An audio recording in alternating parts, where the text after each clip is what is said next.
Hi guys, welcome to the Wealth of Self-Development with myself, Josh Dubovie. I'm really happy you guys could be here today, and I have a lot of questions that I've been reading through and a lot of subjects to cover. The best thing to do is just get on with it, so that's what I'm going to do right now.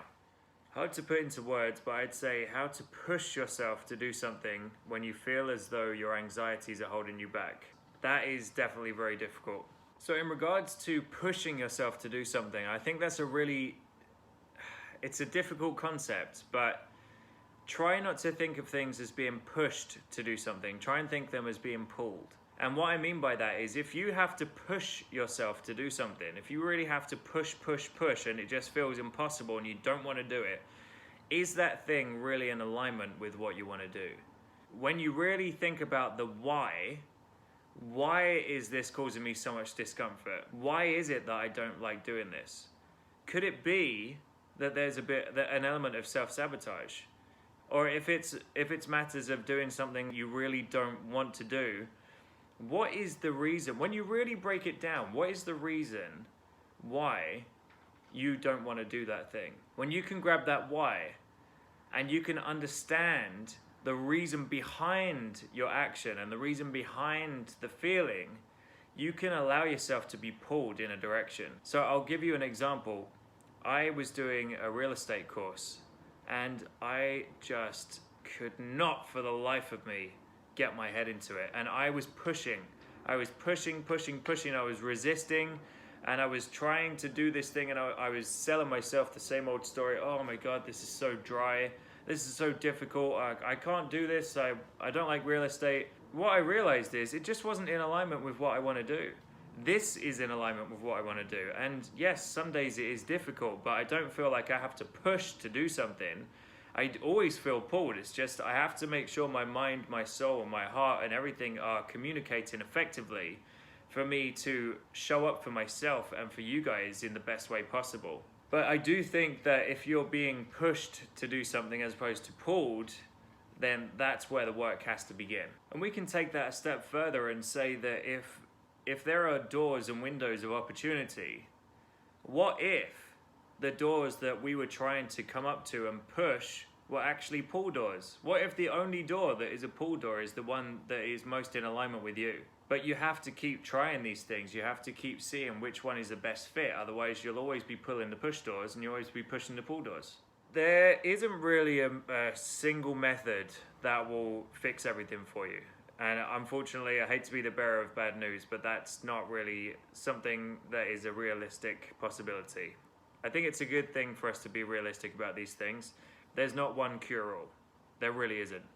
But the way I like to think about it is that if you do as many things as you can to remove that stress or to push yourself to do something when your anxiety is bad, as many things as you can do to help yourself, the better and the more chance of success you'll have. So let's take it into, let's say for example you're going to bed. Most of the time I like to go to the bathroom, I brush my teeth, I wash my face, I'll go sit in bed, I put my comfy clothes on, and I'll put meditation on. Like all of these things I've done in order for me to feel comfort and for me to sleep.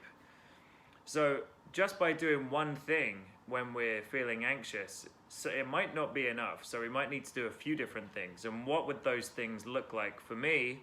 Well, if I'm feeling anxious, I will try, it's just a puzzle. It's just a system that you need to follow. So if I'm feeling like my mind is just rushing all over the place, I think, well, maybe meditation will be good for me right now. So actually, I'll tell you what happened this morning. So I woke up and I didn't feel very motivated. And I was like, that's very interesting because there's no reason why I should feel anxious or stressed or anything. So I was laying in bed and then I was like, okay, I know what I'll do. I'll put a half an hour meditation on. So I did. And then I meditated and then I came back to, and I was like, I still don't feel great. So then I thought, well, maybe I just need a bit more sleep. So then I put my alarm for half an hour and I slept for half an hour. And then I woke up again and I was feeling like, okay, I've got to take control of this because this is crazy. I don't know what's going on. So what I did was I put on a morning motivation video. And from that video, I was able to find my quote of the day, which is just a synchronicity because I love being able to share things that I find. And there was one quote that said, if you're going to try, go all the way, otherwise don't start at all. And I thought that was very profound. So without watching that video and without having those feelings of anxiety in the morning, I probably wouldn't have come across that. However, after I'd listened to that motivational video, it got me out of bed, which is good. So now I've meditated and I've had a little nap and I've listened to a motivational video. I understand that not everybody is able to wake up and do all of these things, because usually I live a very busy lifestyle, but I have the house free at the moment. But it doesn't have to be just those things. It could be anything that you stack together. Kind of like getting ready for bed. You know, you put everything together, you do everything in order to feel comfort. So I came downstairs, I'm like, right, I'm started now. The first step has been taken. What will make me happy today? Well, breakfast makes me happy. I love music. I'm like, I love music. Let's put some music on. So I did. I put some music on. I put some house music on.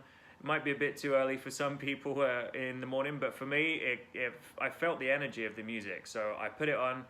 I had some lemon water. Why not? I don't know, I just fancied it. And I think that really is the trick, is to just listen to yourself. No 2 days are the same. No two feelings are the same. You might wake up one day and what you need most in your life is just some peace and quiet. Or another day you might wake up and realize that what you need is to talk to someone. Or you might realize that, you know what, I think I'm just hungry. There's lots of different reasons that you might feel certain things. So I think it's all about listening to your body, listening to your mind and your soul, and really thinking, what do I need right now? How can I get it? And also, just to add on to that as well, is one of the best things that I learned, and this is something that I really want to add in this video because I think it will help a lot of people. Maybe a lot of people already know this, but when I first heard it, it was big for me. It's kind of like things that you can't control and things that you can control. So for example, the weather. You know, oh, it's raining outside. Oh, woe is me. The day is going to be terrible. Can you control the weather? No. So don't worry about it. If it's something that's in your control, then do something about it. If it's not something in your control, then don't worry.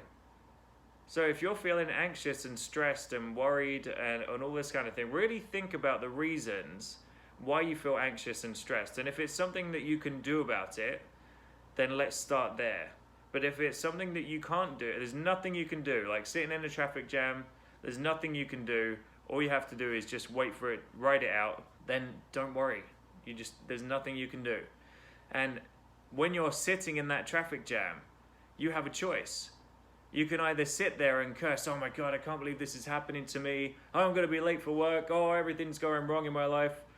Or you can accept where you are in that moment, sit in the traffic jam and be like, okay, I choose to put the radio on, I choose to call my mum, I choose to look around me, because eventually that traffic is gonna keep moving, or you're gonna have to turn around. But it's not forever. Everything is temporary. And I think once we start to understand that our circumstances and our situations are always temporary, it's always moving, always evolving, it really helps to release a lot of that fear and anxiety, because you think, well, I know that this is only happening to me right now, and this is not the permanent fixture of my life. But on the flip side, if we do continue to always live in the past and always think about the things that are always going wrong, we're going to be creating that same result. And what I mean by that is your ego and your subconscious mind are always trying to create patterns for you that keep you safe. They're always trying to relive your present past for things that you've done. So for example, if you feel like you're in your comfort zone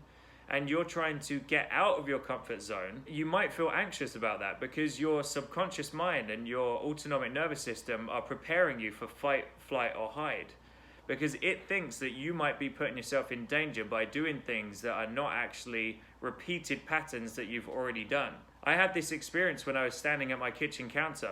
I had some ideas about my business, and then I started feeling very, very insecure and very anxious.